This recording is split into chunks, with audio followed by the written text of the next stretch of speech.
Some stories fade with time, others refuse to rest. Welcome to Whispers in the Shadows HQ. In the early 1800s, the quiet town of Adams, Tennessee, became the center of one of the most chilling hauntings in American history, the tale of the Bell Witch.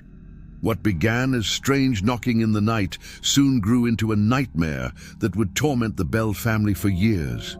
The year is 1817. On a sprawling farmstead nestled in the rolling hills of Robertson County, John Bell and his family lived a respected, hard-working life. They were pillars of their community, their days marked by the rhythms of the land. But as the summer heat gave way to the crisp autumn air, an unseen presence began to make itself known, a shadow falling over their peaceful existence. It started subtly. Unexplained sounds in the dead of night. A faint scratching on the outside walls of their log cabin, like the claws of some strange animal trying to get in.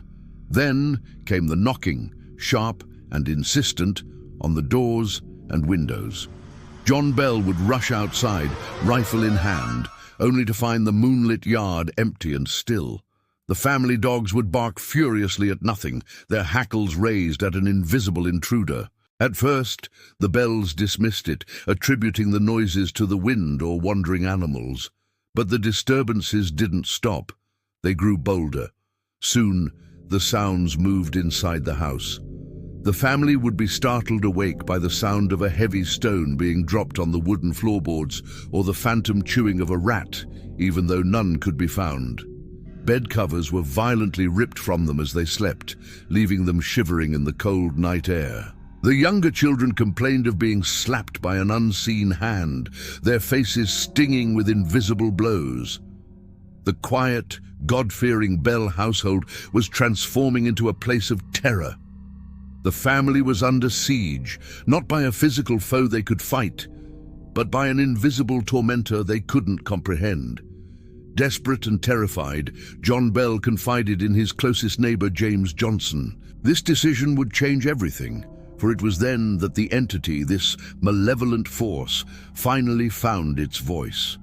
What began as faint, disembodied whispers, like the rustling of dry leaves, soon coalesced into clear, articulate words. The entity spoke. It introduced itself by many names, but primarily as the Witch of Kate Batts, a neighbor with whom John Bell had a minor land dispute. Whether it truly was her spirit is a debate that continues to this day, but the name stuck. The Bell Witch, as it came to be known, was no mere poltergeist. It was intelligent, cunning, and profoundly malevolent. The witch's voice was a terrifying marvel. It could whisper, it could shout, it could sing hymns with perfect pitch, only to interrupt them with blasphemous curses. It seemed to be everywhere at once, its voice echoing from the rafters, the fireplace, or right beside a person's ear.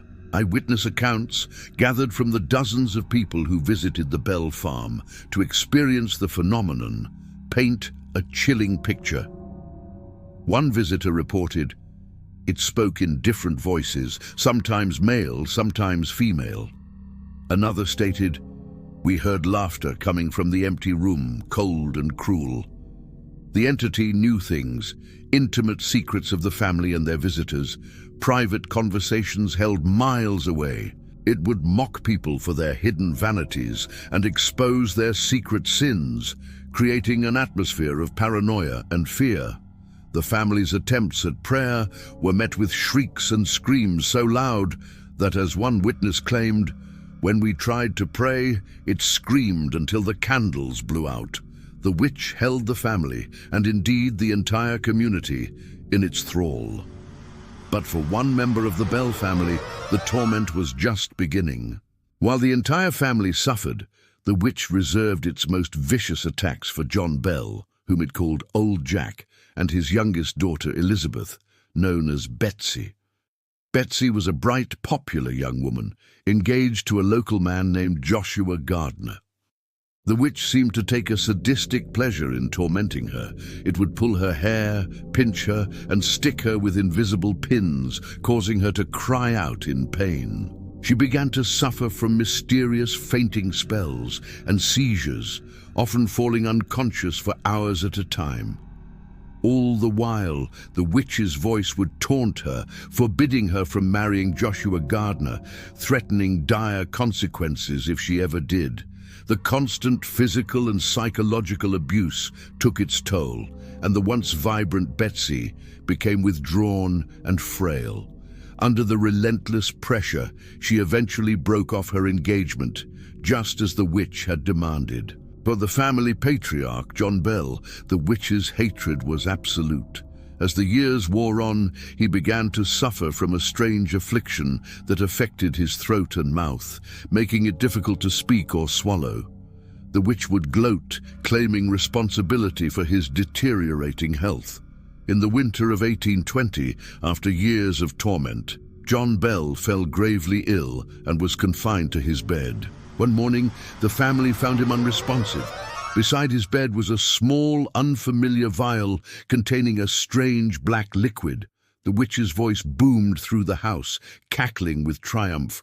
"I gave old Jack a big dose of that last night, and that fixed him." A test of the liquid on the family cat proved it was a violent poison. John Bell died on December 20th, 1820. His funeral was disrupted by the witch's gleeful, drunken-sounding singing. His death is the only one in American history to be officially attributed to a supernatural entity. After John Bell's death, the witch's activity began to subside. It told the remaining family members it would depart, but promised to return in 7 years, and again in 107. True to its word, strange phenomena were reported in 1828. And later, in 1935, Charles Bailey Bell, a descendant, documented a new wave of strange occurrences in his book, solidifying the legend for a new generation. Though the intense haunting of the Bell family home faded, the witch's presence never truly left Adams, Tennessee. Its legacy lingered, seeping into the local folklore and the very soil of the land. Today, the story of the Bell Witch is more alive than ever. The original Bell farm is long gone, but a nearby cave on the property has become a focal point of the legend. It's said that this is where the witch's spirit took refuge, and to this day, it is known as the Bell Witch Cave. It draws paranormal investigators and curious visitors from around the world, all hoping to experience a piece of America's most terrifying haunting. Modern paranormal teams, armed with EMF meters, digital recorders, and thermal cameras, explore the cave's dark, damp passages. They report sudden, dramatic drops in temperature, equipment malfunctioning without cause, and capturing disembodied voices on their recorders. Faint whispers that some believe are the very same entity that tormented the Bell family 2 centuries ago. The legend endures, a chilling reminder of the darkness that once descended upon this quiet Tennessee town. Some say the Bell Witch still lingers in the shadows of Adams, waiting, watching, whispers in the dark that never die. Thank you for joining us on this journey into one of America's most frightening tales.